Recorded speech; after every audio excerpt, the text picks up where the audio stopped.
गोयच्या उजो पालोवपी दळाच्या सेवेक व्हड उर्बा मेळ्ळी। सांतेरी सांगच्या उजो पालोवपी दळाच्या प्रशिक्षण केंद्राक आता गृह मंत्रालया खाला आशिल्ल्या राष्ट्रीय उजो पालोवपी दळाच्या महाविद्यालयाचे राज्य प्रशिक्षण केंद्र म्हणून मान्यताय मेळ्ळ्या। केंद्रान गुजरात, महाराष्ट्र, दिल्ली, राजस्थान, बिहार आणि ओडिसा सहित भारतातल्या 108 उप अधिकारी प्रशिक्षणार्थी प्रशिक्षण दिला असे संचालक नितीन रायकर हांनी सांगले।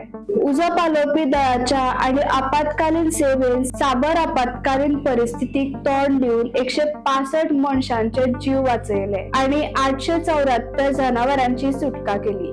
आपत्कालीन परिस्थितीन बेगीन आणि बरे समन्वय साधपा खातीर खाते बेगीनूच 112 आपत्कालीन प्रतिसाद आधार यंत्रणेकडेन जोडटले अशें रायकर हांणी जाहीर केले। ह्या कृतीक लागून गोयचे आपत्ती प्रतिसाद आणि भौशीक सुरक्षेचे जाळे व्हड प्रमाणात घटमूट जातले अशें रायकरान सांगले।